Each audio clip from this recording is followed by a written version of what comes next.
Welcome to IshaniVlogs. అందరూ ఎలా ఉన్నారు? బాగున్నారా? ఈరోజు వీడియోలో కోడిగుడ్డు పులుసు ఎలా ప్రిపేర్ చేసుకోవాలో చూద్దాం. ఈ పులుసు రైస్లోకి చాలా బాగుంటుందండి. ఇప్పుడు దీన్ని ఎలా తయారు చేసుకోవాలో చూద్దాం.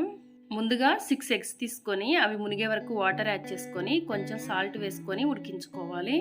ఇలా సాల్ట్ వేసుకొని ఉడికించుకోవటం వల్ల ఎగ్స్ పగలకుండా ఉంటాయి. అలానే ఎగ్స్ బాయిల్ అయిన తర్వాత పైన పొట్టు కూడా చాలా ఈజీగా వస్తుంది. నేను ఇక్కడ 6 ఎగ్స్ తీసుకున్నాను. మీకు కావాల్సిన ఎగ్స్ తీసుకొని ఇలా బాయిల్ చేసి పెట్టుకోవాలి. ఎగ్స్ బాయిల్ అయిన తర్వాత చూస్తున్నారు కదా, ఒక ఎగ్ కూడా పగలలేదనమాట, చాలా నీట్గా వచ్చాయి. అలానే పైన ఉన్న పొట్టు కూడా చాలా ఈజీగా వస్తుంది.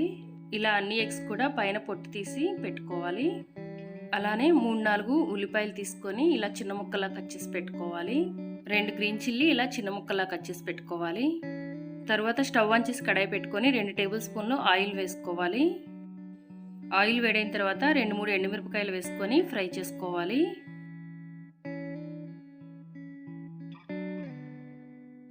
తర్వాత 1/2 టేబుల్ స్పూన్ జీలకర్ర వేసుకొని ఫ్రై చేసుకోవాలి. జీలకర్ర కూడా ఫ్రై అయిన తర్వాత ముందుగా గ్రీన్ చిల్లీ వేసుకోవాలి. కొంచెం కరివేపాకు కూడా వేసుకొని ఫ్రై చేసుకోవాలి.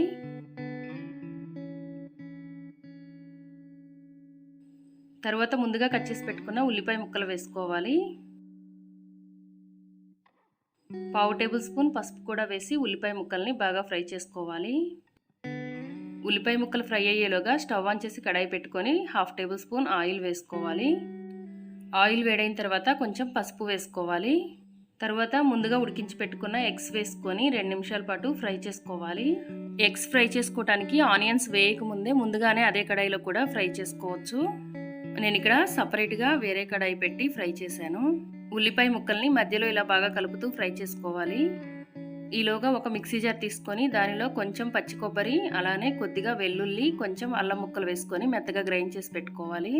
ఆయిల్లో ఫ్రై చేసి పెట్టిన ఎగ్స్ కూడా ఇలా చిన్న చిన్న ఘాట్లు పెట్టుకోవాలి. చాకుతో కానీ లేకపోతే స్పూన్తో కానీ పెట్టుకోవచ్చు.